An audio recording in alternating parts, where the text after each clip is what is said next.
So without further ado, ladies and gentlemen, please join me in welcoming my friend and colleague, Mayor Jesse Arreguin. Thank you.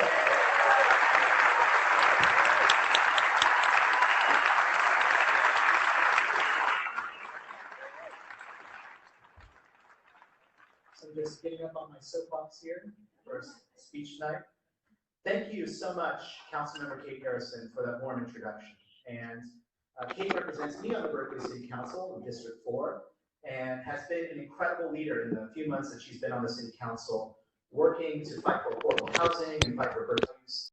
So we're honored to have your leadership representing District 4 and the City of Berkeley. Thank you, Kate.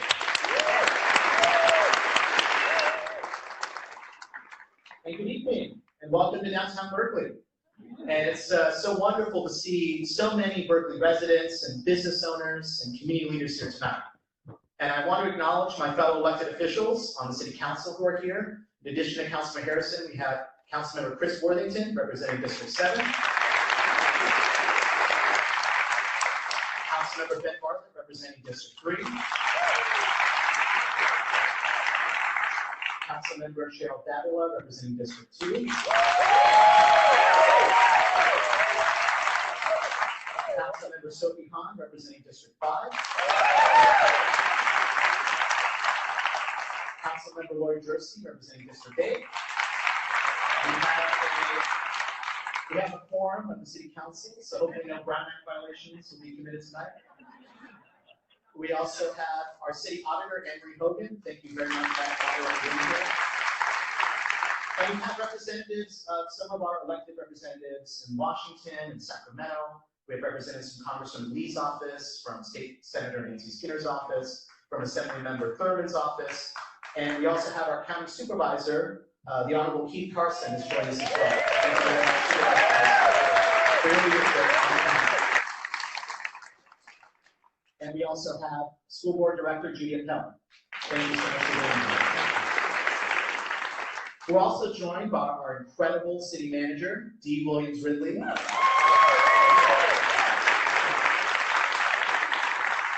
And many department heads, such as our new head of economic development, Jordan Klein, our budget manager, Teresa Berkeley, our director of health, housing, and community services, and a great advocate for equity, Paul Boonhagen. And I saw the chief of police here, Andy Greenwood, here as well. And thank you, Chief, for joining us as well. There he is. It's really a pleasure to be here with you tonight at the Berkeley Rep, which is the heart of our downtown arts district and a regional center for arts and culture. And every year, thousands of people from throughout the world visit the Rep for its award-winning performances. They are one example, the Rep is one example of what makes Berkeley such a vibrant community. So thank you to the Berkeley Rep for hosting us this evening.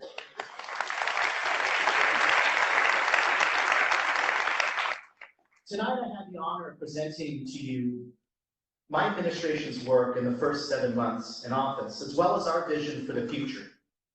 And our work would not be possible without the amazing new team on our City Council that's formed, and our city manager and staff who work tirelessly to make Berkeley a better place. We have formed a great partnership that is working to move Berkeley forward and get things done.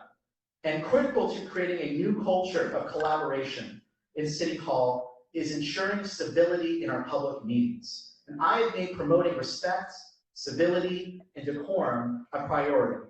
Gone are the days of partisanship and name-calling and infighting on the council. We will continue to work together to unite our council around a common set of priorities and to work constructively together to improve our city. We are also opening the doors of city government to the people and working to increase civic participation and transparency in government. Two key initiatives are the launch of Berkeley Considers, our online civic engagement platform, which gives residents another way to weigh in on important issues before the City Council. Not everyone can attend or wants to attend a Berkeley City Council meeting, so we need to use technology to better connect our government to our community, and that is a priority of my administration. Second, the voters passed Measure X1 last November to create a public campaign financing system in the city of Berkeley. And this new program will launch in 2018 and will level the playing field in our political process by reducing the influence of big donors and allow grassroots candidates the opportunity to have their voice heard and to compete for public office.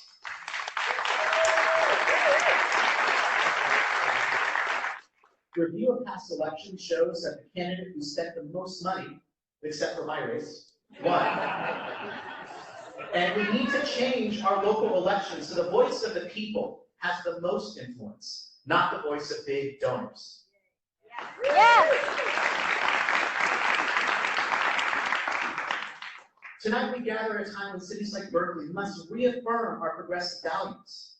It's important, now more than ever, to show the world what we stand for. And while the administration in Washington may be leading our country down a dark path, cities like Berkeley must serve as beacons of hope. And while the Trump administration retreats from the challenges of our day, America's cities, the great engines of innovation and diversity, must lead, and we will lead at this time.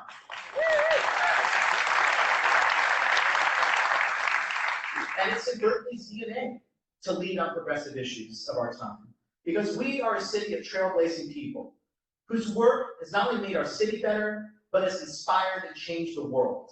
And these are people like August Vollmer, the son of German immigrants and Berkeley's first police chief, who created our modern system of policing.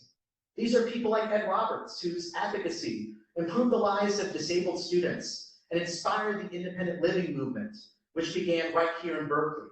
These are people like William Byron Runford, the author of the Fair Employment Practices Act and the Fair Housing Act, and the first African-American elected to state office in Northern California. Alice Waters, the legendary chef and founder of Chez Panisse, and Lonnie Hancock, Berkeley's first female mayor, are some of those trailblazers that have blazed a progressive path for our city.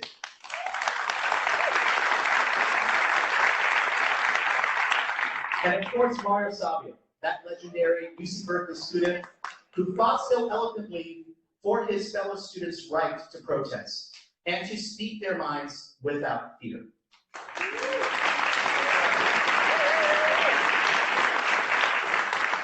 Berkeley is also a city of many firsts. It's the first place in the country that created a regional park system, our East Bay Regional Parks. It's the first city in the United States to say no to bay infill, so that we can protect our wetlands and our coastal areas from development. We were the first city to voluntarily desegregate our public school system in 1968.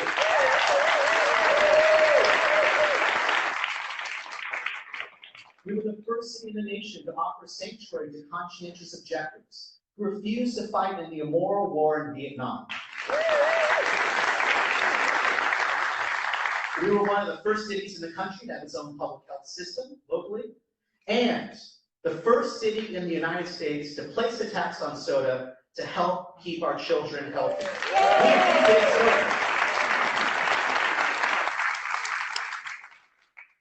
Berkeley may be a city that's smaller in size, but our history, our values, and our voices are known around the world. Ideas are sparked here. Movements are born here. New innovations, from curbside recycling to curb cuts, got their start right here in Berkeley.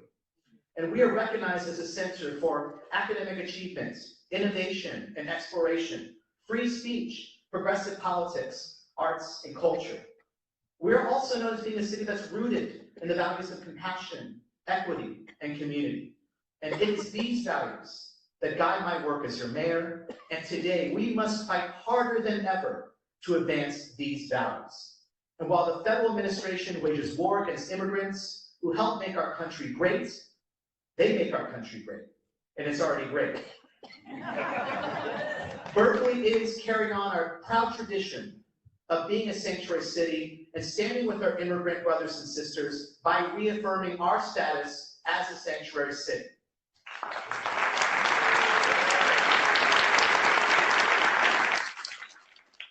And as the grandson of Mexican immigrants and Berkeley's first Latino mayor, this is very personal to me. And let me be clear, we will not cower in the face of threats to cut our city's federal funding because we are a sanctuary city. We will defend the basic rights of everyone, regardless of their nationality, to be able to live in our city free from detention and prosecution, to be a city that's a city of refuge for all people, regardless of their citizenship, regardless of their religion, regardless of their background. We will remain a sanctuary city.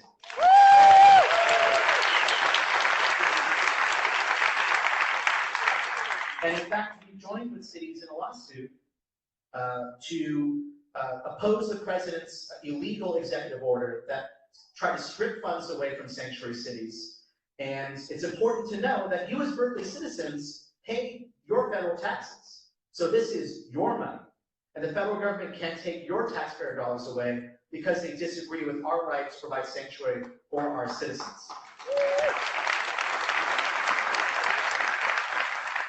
But we must also be prepared for the raids, because we've seen them happen in recent months in the South Bay and Santa Cruz. And it wasn't so long ago in 2007 when ICE agents came searching for students and their families, and our own courageous teachers were forced to hide them in their classrooms. Afterwards, students and community members literally linked arms around the Berkeley High campus, and the Berkeley City Council passed its sanctuary policy prohibiting city collaboration with ICE. I want us to be a sanctuary city, not just in name, but also in practice. And so in recent months, my administration and city leaders convened a sanctuary city task force, working to create a rapid response network that can be activated the moment we get wind of ICE agents in our community. Our city simply will not yield when it comes to protecting our undocumented residents. And that's a principle we will continue to stand for.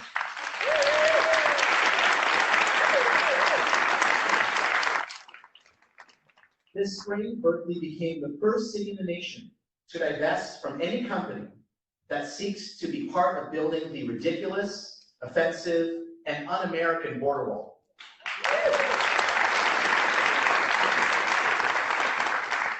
And we are taking steps to divest from Wells Fargo, which, as we know, is financing the construction of the environmentally devastating Dakota Access Pipeline.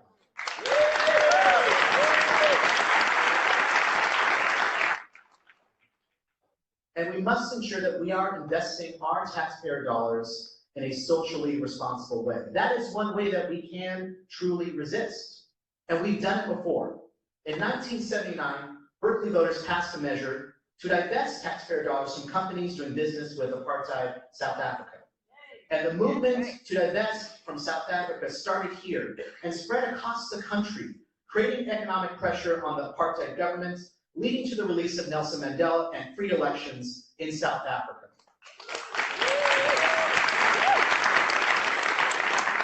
And the anti-apartheid movement was part of actually what inspired me at a very young age in the late 1980s to get involved in activism.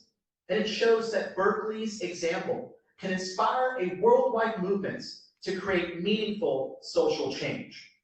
And of course, we're all heartsick that Trump has announced that he's pulling out of the Paris Climate Accords. And so, in response, I was among one of the first 350 US mayors to sign a pledge reaffirming our commitment to the Paris Accords and our commitment to fighting climate change and investing in renewable energy right here in our own community.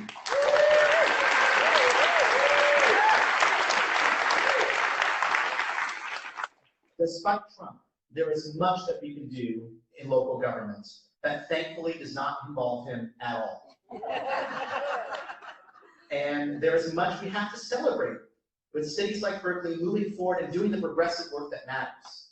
In Berkeley, we're seeing enormous growth and change in our downtown and throughout the city, with new businesses, restaurants, and a new hotel soon under construction. Our unemployment rate is just at 3.2%, the lowest it's been in many years, and lower in both the county and state averages. Our vacancy rate here in the downtown is just 4%, the lowest it's been in at least 5 years. And in January, since January, our city processed 783 new business licenses, with 141 businesses being certified as green for their commitment to sustainable practices. Berkeley's innovation sector is buzzing too. Our city is now home to at least 10 co-working spaces that host more than 750 businesses and over 70,000 square feet of office space. And that's the home of the flagship campus for the University of California and the Lawrence Berkeley Labs. An incredible amount of research and innovation is occurring right here in our community, and we want to capture and incubate those research spin-offs right in our own city. That will require creating more office space and continuing the kinds of initiatives like the Berkeley Skydeck, a co-working and innovation space. But we also want to encourage worker cooperatives as a tool for upward mobility. Yes.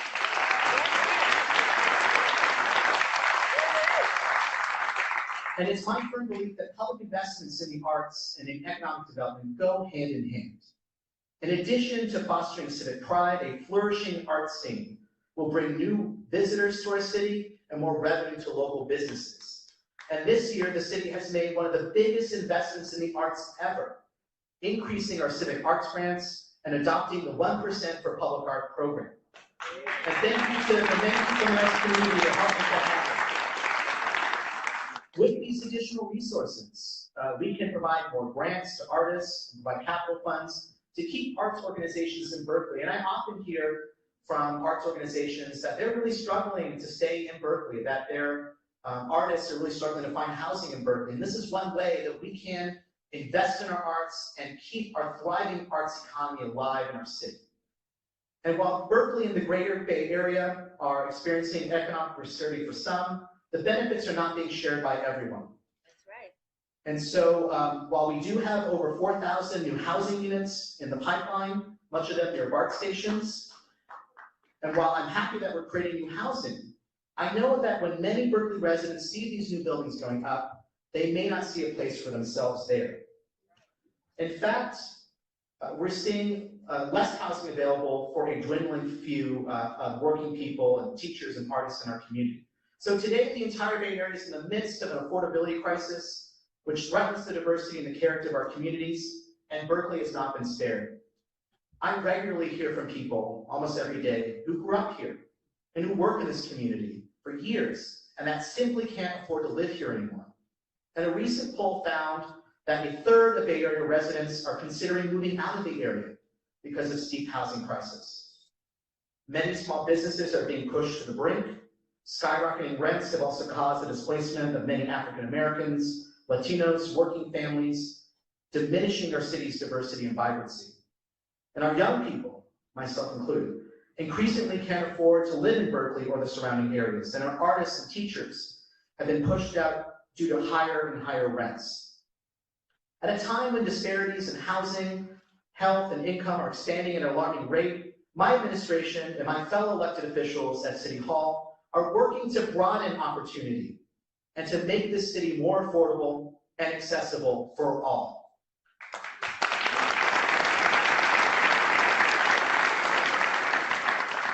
And I'm thankful that the City Council recently approved our annual budget, which includes the city's largest investment ever in anti-displacement measures, including eviction defense and emergency rental assistance to keep people in their homes. Another project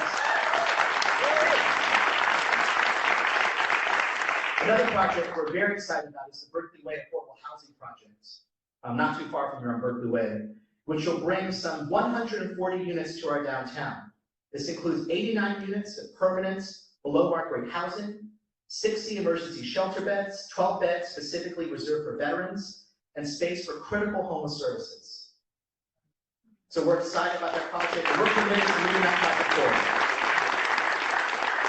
And I also believe that as we build new housing, we must strike the right balance. And I'm thankful that we recently approved a new apartment complex on Adelaide Street, which shows that balance by including both market rate housing and low income housing and moderate income housing. And we have shovel-ready projects ready, like a senior housing project at Oxford and Cedar that is ready to move forward, and we want to move those projects forward to create more affordable workforce housing for our citizens.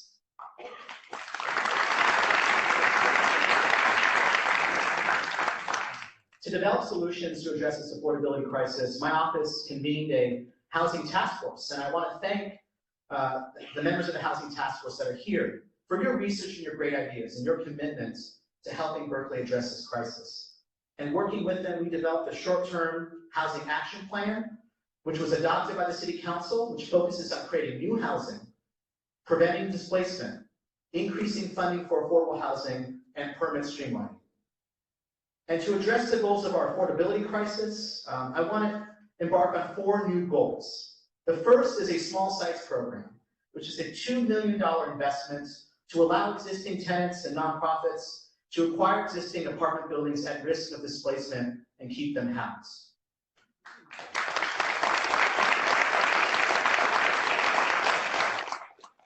The second is working in partnership with our Berkeley Unified School District to create employee housing for our teachers and classified staff.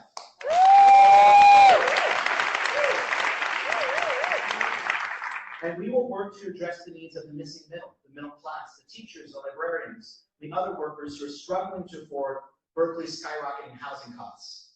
And we will set a goal of constructing 600 units of permanently affordable housing in the next 5 years, and I know we can meet that goal.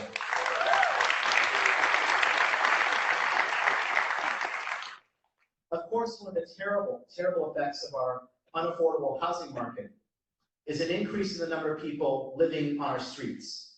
And according to a recent survey, there are roughly 1,000 homeless people in Berkeley, of which 600 are unsheltered. It's no secret that in recent years, we haven't been able to provide the services needed to adequately serve this community, to alleviate their suffering, and to move them from the streets to housing. This, in my view, simply is unacceptable. It is a great failure of our society that we have allowed this humanitarian crisis to grow so far out of hand, not just in our city, but also throughout our country. And that's why it is a top priority of my administration to finally get serious about addressing the crisis of homelessness in our city.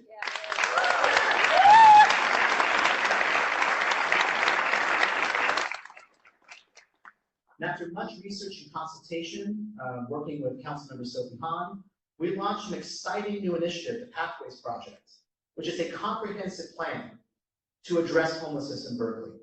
The goal of Pathways is twofold: to address the crisis on our streets, reduce the impact of encampments on businesses and residents, and to provide respite and stability and connect people to long-term housing through a navigation center and through a bridge living community.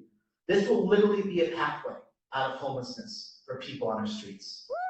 And just a few weeks ago, the City Council approved $400,000 in capital funds to start the launch of the Pathways Project, which will offer short-term and long-term shelter for our most vulnerable residents, while we connect them with the critical services they need to turn their lives around. Our goal with the Pathways Project is to meet people where they are, with the hopes of getting them off the streets. And I'll be very honest with you, the city cannot do this alone. We are seeking additional state and county funding, but that even is not enough. And we need ordinary people like you who care about this issue in the community to step up, to join us if this project is to truly succeed. Senator Bernie Sanders, a hero of mine, recently said, "A great nation is not judged by the number of billionaires and corporate tax breaks. It's judged by how we treat our most vulnerable people." And I wholeheartedly agree. And I believe the same can be said about our city. Berkeley has a reputation as a compassionate city, a place that cares for the most vulnerable. But we have to live up to that reputation in order for it to endure. It must be continually re-earned. And so I will need all of your support in the months and years ahead. And I know I can count on you. And I believe our entire city benefits when more among us have access to safety, to shelter, and to a roof over their heads. I believe these are basic human rights.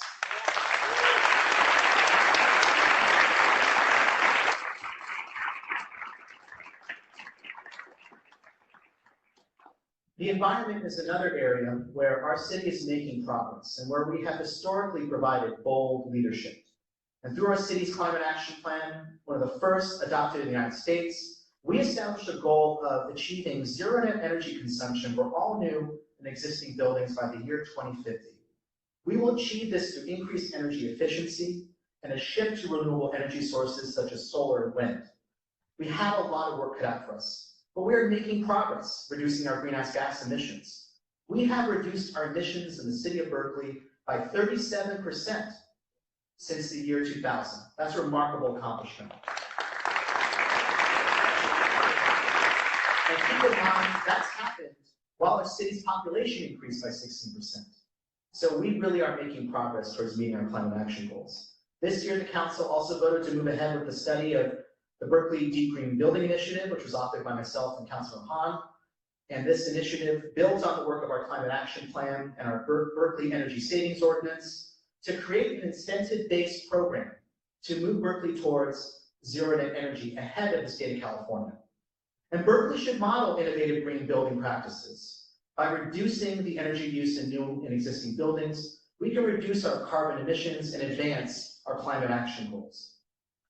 Berkeley also became the first city in the nation 10 years ago to allow homeowners to pay for solar installation energy efficiency improvements as a long-term voluntary assessment on the property taxes. And that program became a national model for solar financing.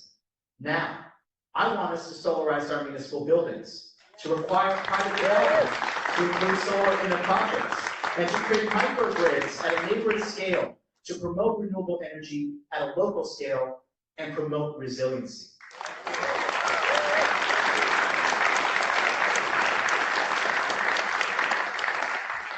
And I'm excited that Berkeley recently joined the East Bay Community Energy Authority, which for the first time ever will give Berkeley residents an alternative to PG&E and the chance to get 100% of their energy from renewable sources. I serve on the board of the East Bay Community Energy Authority, and we are excited to launch a local clean and green energy option for our residents next spring, 2018.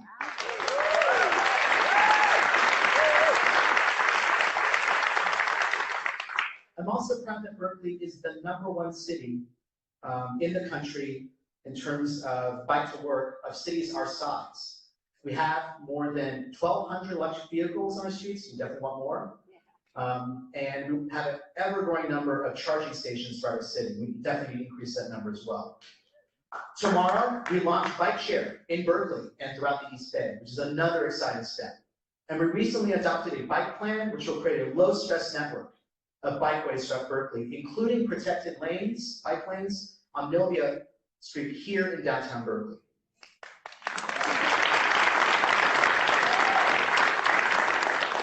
But we must also increase access to urban agriculture and local food production to promote resiliency and address food access in our community. The reality is we actually have parts of our city that are food deserts that don't have access to healthy organic produce. And so we need to increase food security in our community.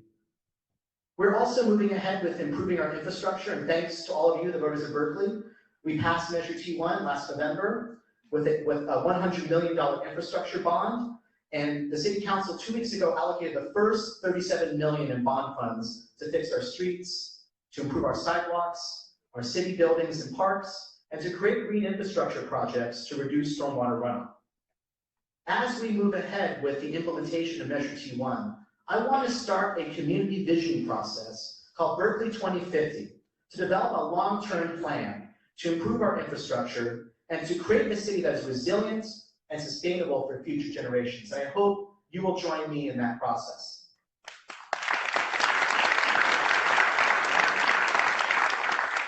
We are a city that's driven to do all that we can to ensure a sustainable environment and future for our people.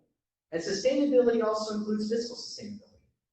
We are currently paying roughly $52 million a year in retirement benefits, which will go up in the foreseeable future. While we want to protect those benefits for our employees, the City Council is committed to creating long-term solutions to address our unfunded liabilities. And thanks to the efforts of the City Manager and our City Auditor and our City Council, the city budget, which we passed 2 weeks ago, includes the largest reserve fund in Berkeley history and places our city arguably on the strongest first fiscal footing in decades.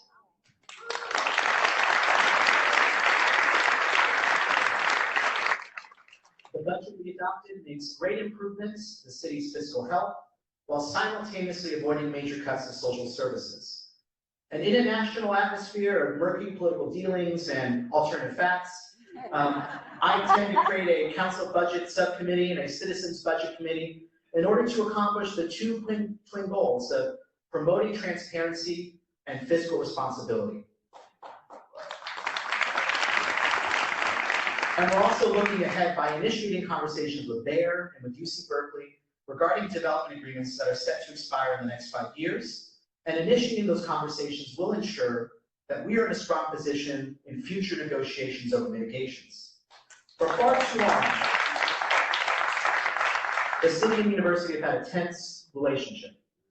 And while the university must be a good neighbor, and we will certainly hold them accountable to that, there is also an enormous opportunity to develop a stronger partnership between town and GAM. And I'm proud that in my 7 months in office, we've laid the foundation for a strong working relationship with our new Chancellor, Carol Christ. And we are a city that's committed to expanding educational opportunities for everyone who calls Berkeley home. And despite our world-famous UC Berkeley campus, we have one of the largest racial achievement gaps in the state of California. We are working with our school district through the 2020 initiative to reduce these educational disparities and to address the opportunity gap in our schools. And we remain committed to closing the achievement gap in the city of Berkeley.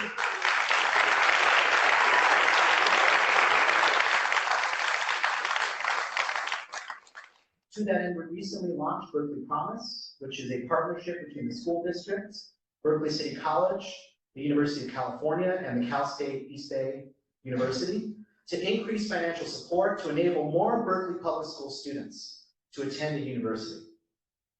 Educated minds also need healthy bodies. When it comes to health disparities in our city, we know we have a long way to go. And while we are a city of enormous prosperity, we really have two Berkeleys. And depending on your race and where you live, you may have a higher rate of asthma, obesity, heart disease, or early mortality. And there are also major disparities in housing, jobs, and academic achievement. And so we need to do everything we can to close the opportunity gap in our city so everyone has an equal opportunity to succeed.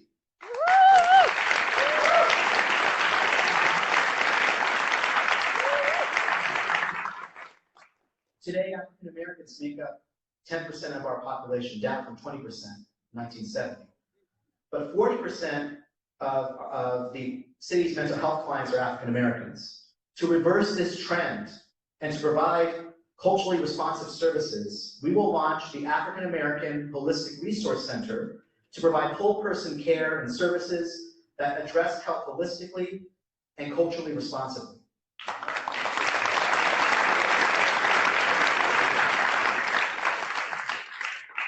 Many of you are aware that we are facing the closure of our beloved Alta Bates Hospital.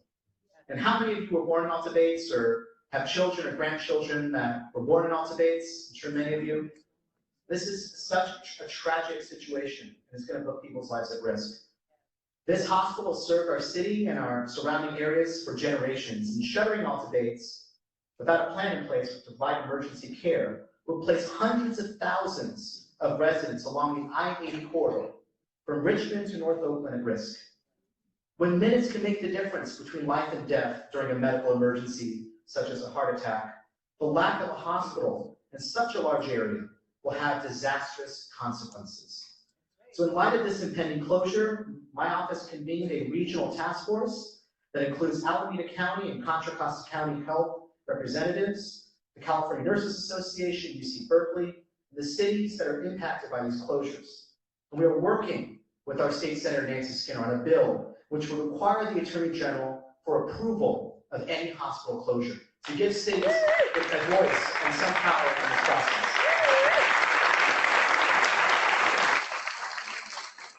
So you have my commitments that we will not let Berkeley go without having an emergency room in an acute care hospital. We will do everything we can to fight Sutter and to make sure that we have basic emergency care for the 50,000 people on the Berkeley campus, so the 120,000 residents of Berkeley, and the hundreds of thousands of people along the I-80 corridor.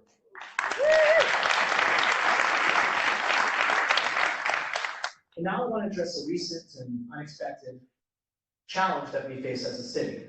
And I couldn't address the state of our city without discussing the recent protests and clashes on Berkeley streets. And during those difficult days early this year, our police department faced tough situations. And I want to commend Chief Greenwood and the officers of the Berkeley Police Department for their excellent work in responding to this very challenging situation.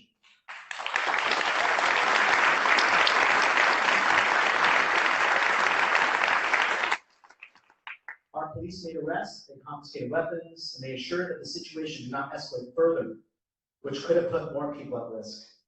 Some said that we had to choose between free speech and public safety. That was a false choice. We were never willing to trade one for the other, and we never will be. I want to close tonight by letting you know just how honored I am to be mayor of this amazing city. When I ran for mayor and talking to thousands of Berkeley residents from the hills to flats, it deepened my love and appreciation for the city and an awareness of the challenges facing our city. But we stand ready to tackle those challenges and to move Berkeley into a new era. When I first moved to Berkeley 15 years ago, I could not imagine I'd be standing here at the Berkeley Rep before you today, gave my first State of the City address as Mayor of Berkeley.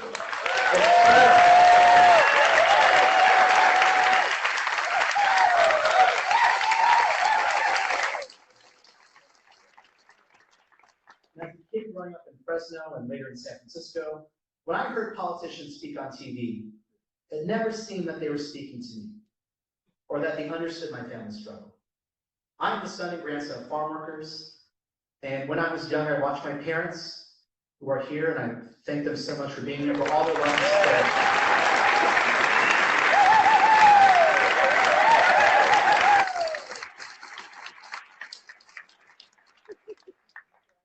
I watched my parents work day and night just to provide food and shelter and education for me and my twin sister.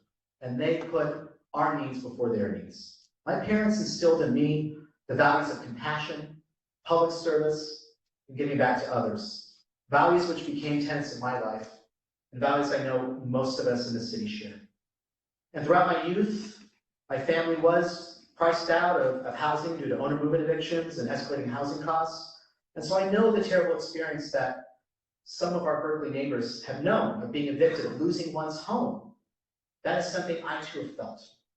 But despite the odds we faced, and thanks to the love and hard work and support of my family, I was able to get an education and to reach for my dreams.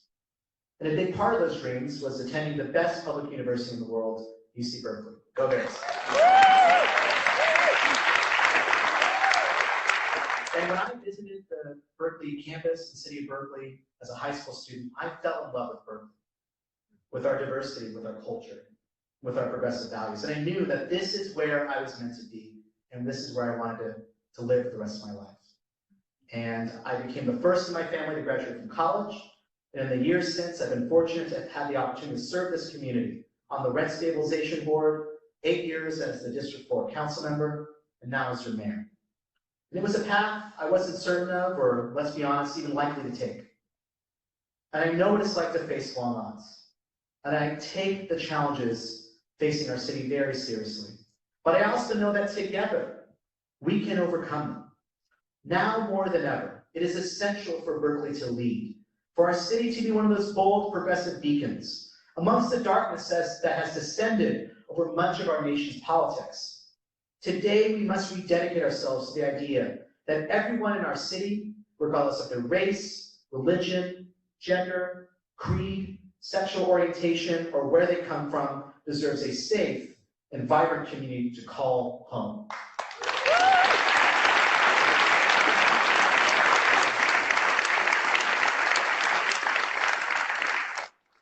Together, we will continue to put all of our energy towards tackling the growing affordability and displacement crisis. Let's show real compassion for our brothers and sisters who are sleeping on our streets. And let's work together to provide a pathway out of homelessness.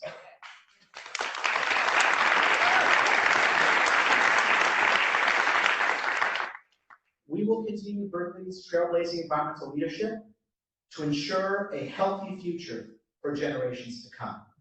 And let us do all that we can to close the widening gaps in health and education and economic opportunity so that every child born in Berkeley, everyone who grows up here, or who comes here to build a family, has a fair shot for reaching their dreams. In these first few months of this new administration, we have begun this work, but so much remains to be done. And I know that many people in this room tonight care deeply about the future of our city. We may not always agree on the best way to get there, but we owe it to ourselves to work together in good faith to engage and to listen to each other, because that's the Berkeley way. And if we continue to do that, I know we will truly live up to and re-earn that proud Berkeley tradition. And that together we will continue to build a city that puts fairness, inclusivity, justice, and compassion at the center of everything that we do. Thank you all so much.